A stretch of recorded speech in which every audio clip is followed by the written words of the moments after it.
You're listening to Rockers in Recovery Radio. If you'd like to find out more information, go to rockersinrecovery.com or Rockers in Recovery on Facebook. Thanks for listening. Have a great day. Hey, John Hollis with Rockers in Recovery. I want to thank everybody for tuning in today. If you're listening to Rockers in Recovery, you're listening either on Facebook or you're listening at our rockersinrecovery.com site. I want to thank everybody for tuning in today. We got a great show in store for you. Today's, of course, guest is musician and singer-songwriter Jack Spann. Topic is Jack's new record, Beautiful Man from Mars, and his work on David Bowie's final album, Blackstar. It's a great day when we can sit down and have a day filled with hope and love and a lot of other great stuff, and most importantly, the topic of music and recovery. Also, along with us today is Gary Tannen. And Gary Tannen is a music producer and works with Jack Spann, and we're going to get both of them on the line. Jack, welcome to the show. Thank you, John. Gary, welcome to the show. Thanks, John. Good to be back. Hey, listen, the last one was great, and we're looking forward to a great one here, too. Jack, seems like you've been working diligently. Can you tell us a little bit about your work with Bowie and how that process worked out? It was 4 days of being in the studio. He was really, really nice. I mean, just a pleasant individual to sit next to and to play for.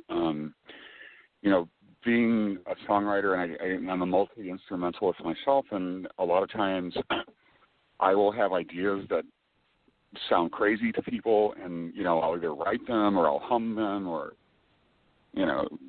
suggest them. And so in that role, I think I did a really good job of doing what he needed to push his project onto the next level. A lot of that's just helping the person who's written this song and who has this sweeping idea to realize their dream. I'm not sure if David actually reads music, or I guess Tony Visconti does. I'm not really sure, and I never got Tony does. into the but when you listen to Bowie's albums, there's so much that just can't be put into words, and I don't know how anyone could explain it to someone and say, this is what I would like for it to sound like. So I hope I did a very small part and hopefully an important part in helping David Bowie make his last recording. Well, it was amazing. The whole album, the final album was amazing. Yeah, I like to say Jack is maybe being a little bit modest here, because spending 4 days in the studio with Tony Visconti, David Bowie, Zach Alford, Tony playing bass, bottom line is those were the definitive, times prior to Blackstar actually getting recorded by the group of musicians that actually did it. This was in the formulating stages. At least for me, those are probably the most important parts of working on a record, are when the development of the ideas into the song structures and into what ends up being quote unquote the final version. So I don't think the day is out or over on whether Jack's work will ever come out in the back catalog releases, because they'll plummet that back catalog. Every aspect of everything Bowie has done, hopefully we'll get a chance to breathe fresh air and be released, so that all the rest of musicians and the generations can be inspired by. The guy's basically an enigma. Not the only whole process. The process. Right, it's exactly. The process of putting it together. And it's very educational to have that insight if it's possible. I see that what this has really, taken place has, it's worked out for you to be able to produce Beautiful Man from Mars. And I think that, if I'm not mistaken, it sounds like you really wrote this in regards to this whole topic. I do have an anecdote about that. that I'm not even sure if I've ever shared with Gary. But, you know, a couple of months after this all happened, and David had actually offered me his next tour, so I was kind of, you know, I kind of thought that was going to happen for a few months, and then, you know, fate intervened, and it didn't. I heard an interview with Pete Seeger on NPR, and he was talking about the first time that he heard "This Land Is Your Land," rather disparagingly, saying, "Oh, it's such a simple song. They like that song." And I think that's when it occurred to me, I need to write a simple song. I've got these lyrics about this beautiful man from Mars, and the only way to actually get it across to people, the only way that I was able to, is to just have I'm not disparaging the melody. I think it's a beautiful melody, but it is really simple. It's a little sing-songy, and I can see, you know, children singing along with it. So after having that idea, the words just came. You know, it was one of those things where you can't even write it down quickly enough. And Jack, just so the listeners are aware, this happened as a result of you working after you had worked with Bowie in the studio for those 4 days. The Beautiful Man from Mars was the song that came after that, correct? There were a few months between the time I walked away from Electric Ladyland Studios and that song came about. And, you know, I've been listening to a lot of stuff. I've been listening to Coltrane. I've been listening to a lot of blues, a lot of jazz. But that was the melody that I remembered, and I was just so wanting to write something about the incredible good fortune I had to go in and play with him for a few days. And after that, the rest of the songs just kind of came one by one. And Gary, you were there, so you saw it all happen. Right. Yeah, well, that's kind of a cool story in itself, because Bowie's producer introduced you to Gary. He certainly did, through a mutual friend. I've been playing all kinds of gigs. Got a couple of original bands in the last year. I've been doing piano bars. I did the Broadway show Warhorse at Lincoln Center. Wow! And so I just had a lot of strings pulling from different directions. And one day I got a call, and I thought it was a joke. And basically the message was, "This is Tony Visconti, and you know, I got your phone number from such and such a person, and can you play such and such a style of music? Could you please call me back? Could you show up at the studio, you know, in a couple of days?" And me being the person I am, I called him right back and said, "Yeah, of course, I can do anything that you ask, you know, and whether I could do it or not. I mean, I would not pass up that wonderful opportunity." So I walk in the front door of the studio, and this man just walked right up to me, stuck out his hand. Yeah, I don't want to do a Bowie accent, but it was more or less like, "Hello, Jack. Welcome to the studio. We're going to have a great time." And he was that friendly to me for the entire process. I know that, you know, a lot of us artists are tortured and we have conflicts, and I never saw any of that. I just saw these guys being really nice and professional and, you know, just working together. And I've been around a lot of musicians and writers and actors, and, you know, you get all those egos in the same room sometimes, and has the potential to be a little messy. But this was not. This was one of the smoothest studio experiences I've ever had. There was some negotiating on the first day. Jack, play this, play that.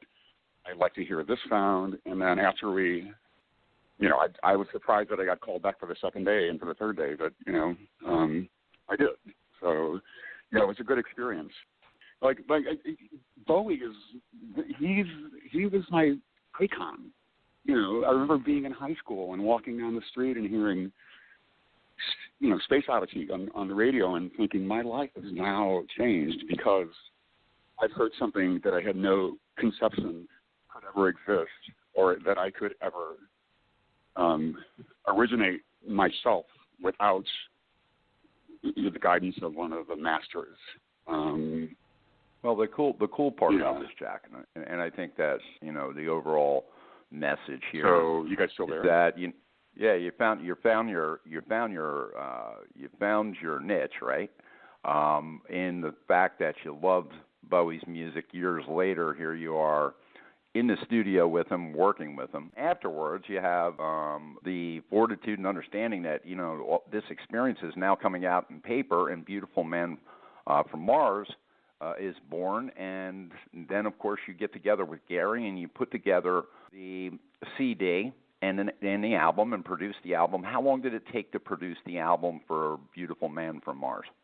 Yeah, so I have a friend who has a very nice studio in Seattle, and I went out there last year in 2000, I don't know, 2000, 14, late 2015. 2015. Started recording tracks with an old drummer friend of mine, because I'm from St. Louis originally. And speaking of Rockers in Recovery, Rob, who plays drums on about 2/3 of the tracks on the album, I don't think he's a member of Rockers in Recovery, but he's been drug and alcohol free for like the last 12 years. So, but anyway, so we were there and came up with a bunch of songs, recorded them, came back to New York and had no idea, you know, what I had done. I mean, it was just like a bunch of different unconnected songs, basically. And I did not record Beautiful Man from Mars in Seattle. That happened after getting advice from Gary. I would have to say, Gary, if I'm not describing this correctly, let me know. But, you know, like I basically had a bunch of disparate, unconnected material, and I would have to say, with Gary's help and guidance, I turned it into an album, like a real album. So Gary was there to record Beautiful Man from Mars, and you know, many of the other songs, Just Another Version of You, Jackin' Around. Yeah. Then we did. We added. I personally believe that I could produce someone else's album, but I don't think I could produce my own.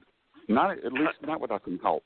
I'm too close to it, and I'm sure that we all feel that way because we're all musicians and songwriters, and you know, you've got to have friends to help, to point out when you're doing something wrong, and more importantly, to point out when you're hitting the mark. You know, here's the question, and here's the question I have for Gary. What was it like overall to work with Jack through the process and the end process of putting it out? It's taken a while to get this together, and you're now releasing it, and you're getting ready to do some more work with Jack. What's in the hopper, and what was it like to produce this whole thing? Well, Jack said it pretty accurately. You know, the timeline was, there was a couple other things going on. Jack's first record, I also had helped with production. So during the time that Jack had decided to go out to Seattle to record some more material, I was in the process of finishing his first record, mixing it, adding, you know, some of my own keyboard arrangements on top of what he had. So we had two things going on. Jack was starting to record the second record, which, like you said, didn't have Beautiful Man, the song, on there yet. And we had put out the first record, Time. And so there was a lot going on. And then Jack, being the wealth of constant creativity, which is, you know, one of the things I love about him is it's like you know, it's not a question of how much stuff Jack will come up with, but how can you settle him down to working on a dozen or so to finish? And I mean, people should have such problems. Anyway, I have to agree with you on that. Yeah, and so having had lots of experience working with all sorts of different kind of artists, you know, the thing that is special about Jack is his his nonstop creativity. So it's not a question of whether he'll come up with the stuff. It's just a question of how can you rein it in. So I think one of the magical things about this, and you know, I don't want to attribute to where the magic comes from, because everybody has their own ideas on the spirituality of life and spiritual message. But I will say this, that when we put out the first record, Jack was not allowed to discuss any. This is one of the things that isn't evident about this. Jack was not allowed to discuss the fact that he had worked with David Bowie. That was he had signed a non-disclosure agreement. So it wasn't until his first record actually came out and David Bowie had died that it was months after that Jack finally sought permission to even be able to discuss that he had been involved with Bowie, because it was you were not to mention it, and Bowie was very famous for this. So Jack got permission that it was okay. Gary, yes. Even after Bowie died, even a year after he was dead, I would still not discuss this with anyone except for you and my wife. Right. I think you were the only two people that knew, and I feel like I wanted to honor that agreement forever until exactly. It was okay to not honor it. So anyway, go ahead. Sorry to interrupt. Yeah, and I was just going to say that you had sought the approval to be able to even mention it, and it wasn't until then that Jack felt comfortable, or certainly I, giving him any advice, would have said it's okay to talk about that, right? But I didn't know. You know, I had an inkling because Tony Visconti had sent Jack to me, and I'm thinking, in the back of my mind, I'm thinking, I wonder if there's any connection. But I had no clue until after Bowie died and months after that, before we got the approval to actually discuss it. So Jack had sent me it started off as a demo for the song Beautiful Man from Mars. The moment I heard it, I said, Jack, this has to be on the record. And it was something that was after the Seattle stuff. So in a strange way, you know, all of this came around to almost being inspired to happen, because here was this tribute to the Beautiful Man from Mars coming from Jack that probably wouldn't have made the record if it wasn't, you know, self-evident how great it was. And really, that's my, you know, besides all the technicality, right, like how we actually did this, which is kind of boring to a lot of people. I look at, you know, the happenstance of how these things happen, and also the fact that David Bowie himself had been in recovery for many years prior to his passing. Well, I was going to say, side note was Tony and David were both in recovery and very open about it. Yes.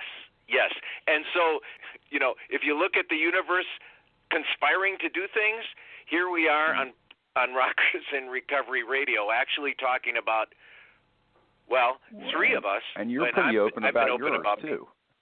Yeah, right. And so it's kind of it's almost a vortex of the universe bringing this together. I feel most accomplished about that. It's like, you know, when things are kind of similarly minded, or at least in a spiritual sense, right? You go, oh, okay, these people are on this kind of a wavelength, and somehow it's conspired to making this through Jack, and Jack will often, you know, I don't want to speak for Jack, but I know that he's told me that, you know, often the best stuff that he works on, and artists that I've worked with that are really, really somebody, you know, people I look up to, they don't take credit for the songwriting. You know what they'll tell you, and I've had this experience myself, is like, hey man, don't give me credit for just happening to be a channel. Jack, you can support this, that's what it really feels like, is momentarily that somehow you've opened a channel to the universe, and through you come, you know, the chords and the words, which is, you know, again, the highest form of art, I think. Yeah, I have to agree with that. I don't know I know that I claim that for myself, and the musicians that I work with that are in my band, I tell them the same thing. It's not about me. It's about this song that somehow came to me. I don't know if that's a high form of self-deception, if I'm, merely stroking my own ego by saying that. But yeah, I feel like, the more I get in the way, many times, or that my ego gets in the way, the more the music suffers because of that. Well, here's the good news, guys. We're coming towards the end of the show, and I just want to mention one more thing. The good news is two things, actually. We had a great show with both of you, and I'm really glad that both of you were on. If you're listening to the show today, it's musician, singer-songwriter Jack Spann, along with his music producer, Gary Tannen, and we're talking about The Beautiful Man from Mars, which is his new record, and also how we worked with David Bowie. Coming up pretty quick is the Summer Fest. It's the world's largest rock festival, and it takes place up in Milwaukee. Yes. Jack has been asked to come back a second time. He did, of course, right after his first release. You went and played, and you've been asked to come back. Looking forward to hearing more about that. And most importantly, if you can, please, today, go to jackspann.com. You can find out a lot more information. You can also find him on Facebook. And, Jack Spann Music, or Jack Spann Band, at Jack Spann Band on Facebook. And we are going to debut today, Beautiful Man from Mars, and also Fear or Loyalty. We're going to debut both of those, and we thank you for the debut rights to be able to do that, Jack and Gary. We look forward to having you back onto the show. Hey, listen, it's been a pleasure. Really has. Amen. Thank you so much. You're welcome, and thank you for being on. Gary, thank you for being on. You got it, John. We'll talk later. All right, sounds good. Rockers in Recovery, I want to thank everybody for tuning in. You can listen to music and clips from our past shows by going to rockersinrecovery.com. This actual interview will be right there wherever you're listening to it right now.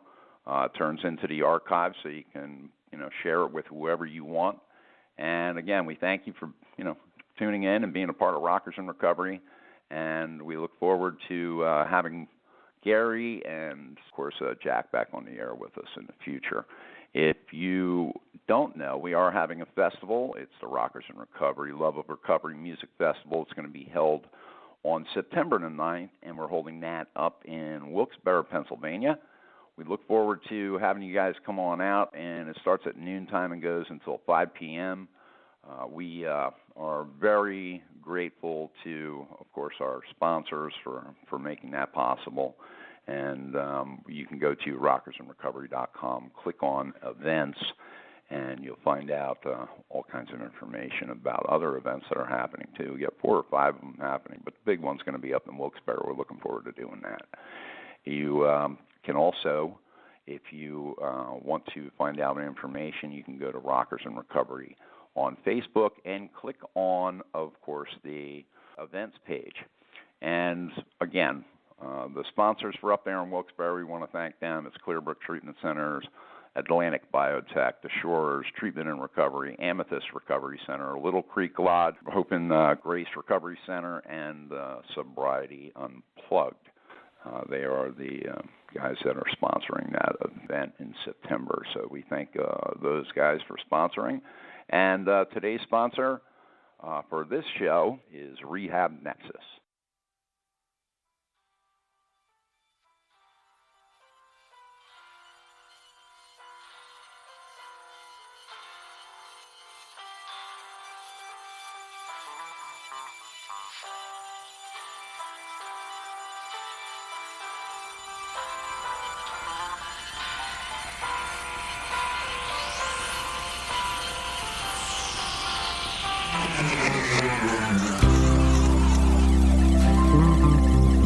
Come on, children, don't you want to see? He was stuck in a space wind, but now he's free. Oh, He sits real peaceful on top of a tree.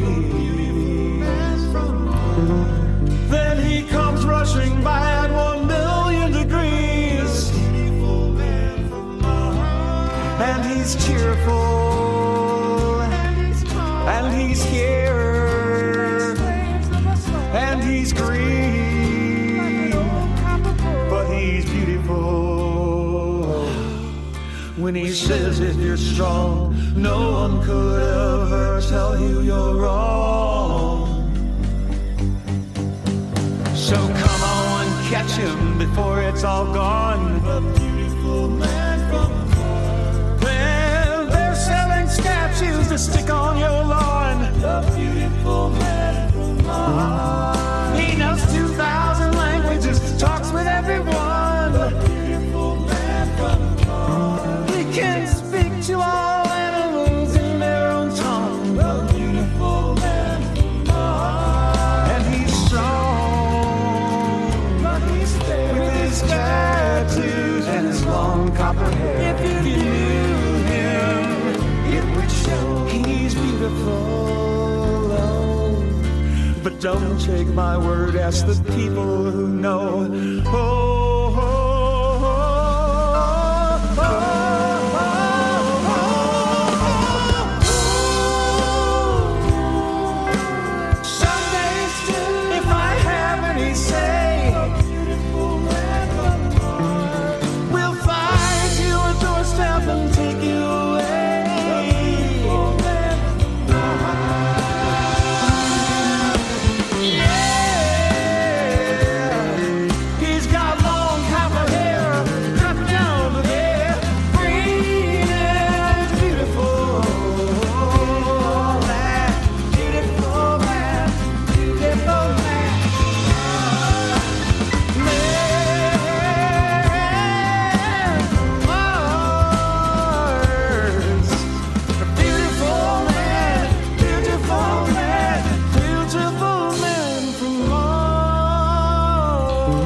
You work really hard, but you can't make it work. And before it gets better, it gets worse. But you stay till it hurts, hurts that you stay. Feet want to move, but you can't run away. Is it fear or loyalty that keeps you in its sway? If it's fear or loyalty, only you can say. What do you love? Do you love what you do? Does your own reflection tell you what's true? What would you change if you could change your track? Would you soldier yourself? Try not to look back. Is it fear or loyalty keeps you in its sway? If it's fear or loyalty, only you can say. Are you ready to take on a change? Are you willing to keep things the same? Oh, what will you do with your pain?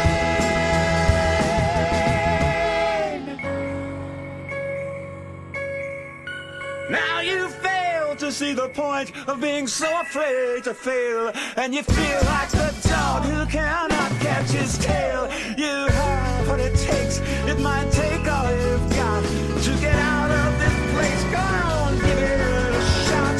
Is it fear that keeps you in its sway? If it's fear or loyalty, only you can say. If it's fear or loyalty,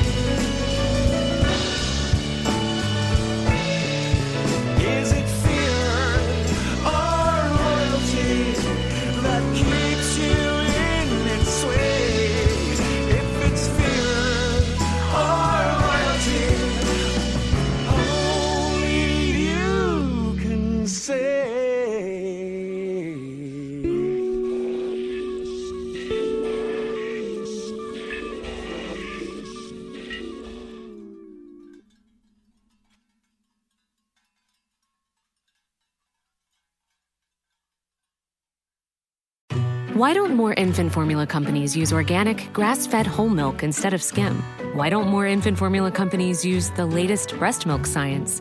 Why don't more infant formula companies run their own clinical trials? Why don't more infant formula companies use more of the proteins found in breast milk? Why don't more infant formula companies have their own factories instead of outsourcing their manufacturing? We wondered the same thing. So we made ByHeart, an infant formula company on a mission to get a lot closer to the most superfood on the planet, breast milk. Our patented protein blend has more of the important and most abundant proteins actually found in breast milk.